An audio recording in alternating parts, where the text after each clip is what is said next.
जानिए किसने डिजाइन किया था भारतीय सम्मान परमवीर चक्र। परमवीर चक्र भारत का सर्वोच्च शौर्य सैन्य अलंकरण है जो वीरता और बलिदान के लिए दिया जाता है। ज्यादातर स्थितियों में यह सम्मान मरणोपरांत दिया गया है। इस पुरस्कार की स्थापना 26 जनवरी 1950 में की गई थी, जब भारत गणराज्य घोषित हुआ था।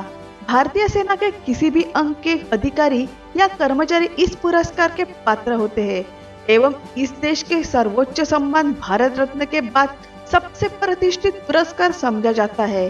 अब तक भारत में कुल 21 वीर योद्धाओं को परमवीर चक्र से सम्मानित किया गया है। लेकिन क्या आप जानते हैं कि इसका डिजाइन किसने तैयार किया था? अगर नहीं जानते हो तो चलिए जानते हैं इस वीडियो के माध्यम से कि परमवीर चक्र का डिजाइन किसने तैयार किया था। आपको जानकर हैरानी होगी कि देश के इस सर्वोच्च सैन्य सम्मान का डिजाइन एक विदेशी महिला ने तैयार किया था। उस महिला का नाम इवा योन्ने लिंडा था और वो स्विट्जरलैंड की रहने वाली थी। इनका जन्म 20 जुलाई 1913 को हुआ था। उनकी माँ रूसी और पिता हंगरी थे। उनके पिता पेशे से लाइब्रेरियन थे, इसलिए बचपन से ही उन्हें कई किताबें पढ़ने को मिलती रही। किताबों के जरिए ही उन्होंने भारतीय सभ्यता को जाना। 1929 में इवा की मुलाकात विक्रम रामजी खानोलकर से हुई। विक्रम इंडियन आर्मी कैडेट के सदस्य थे। वे ब्रिटेन के सैंडर्स में रॉयल मिलिट्री एकेडमी में ट्रेनिंग के लिए गए थे। इवा रामजी से शादी करना चाहती थी, लेकिन उनके पिता इस बात के लिए राजी नहीं हुए।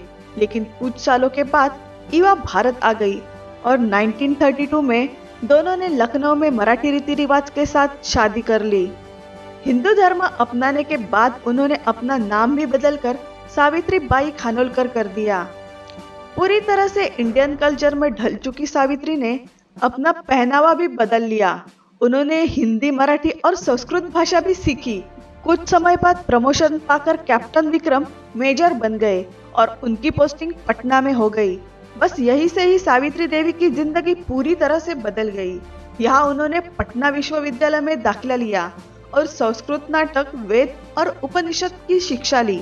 रामकृष्ण मिशन का हिस्सा बनकर वह सत्संग, संगीत और नृत्य में निपुण हो गई।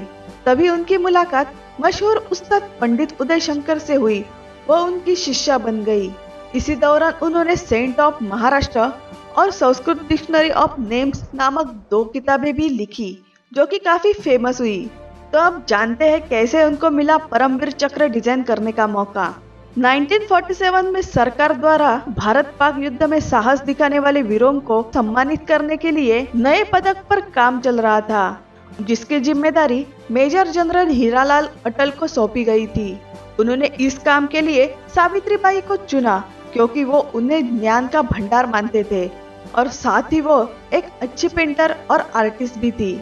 बहुत मेहनत के बाद उन्होंने अटल जी को डिजाइन भेजा। इस डिजाइन को उसी समय स्वीकार कर लिया गया। डिजाइन पास होने के बाद उसे रंग रूप भी दिया गया। 26 जनवरी 1950 को भारत के पहले गणतंत्र दिवस पर सैनिकों को इससे सम्मानित किया गया। सावित्री बाई द्वारा डिजाइन किया गया परमवीर चक्र सबसे पहले मेजर सोमनाथ शर्मा को प्रदान किया गया था। परमवीर चक्र को बैंगनी रंग की रिबन की पट्टी 3.5 सेंटीमीटर व्यास वाले कांस्य धातु की गोलाकार कृति बनाई, जिससे चारों ओर तरफ वज्र के 4 चिन्ह, बीच में अशोक की लाट से लिए गए राष्ट्र चिन्ह, दूसरी ओर कमल का चिन्ह, जिससे हिंदी अंग्रेजी में परमवीर चक्र लिखा गया था। उसके बाद सावित्री ने महावीर चक्र, वीर चक्र और अशोक चक्र की डिजाइन भी तैयार किया। विक्रम के इस दुनिया के चले जाने के बाद सावित्री ने अपना जीवन समाज सेवा को समर्पित कर दिया। 1990 में उनकी मृत्यु के समय तक वे रामकृष्ण मिशन का हिस्सा रही। आपको ये वीडियो कैसे लगी कमेंट करके जरूर बताएं। पसंद आया तो लाइक करें और अपने दोस्तों के साथ शेयर करिए। फिर मिलते हैं किसी नए टॉपिक के साथ।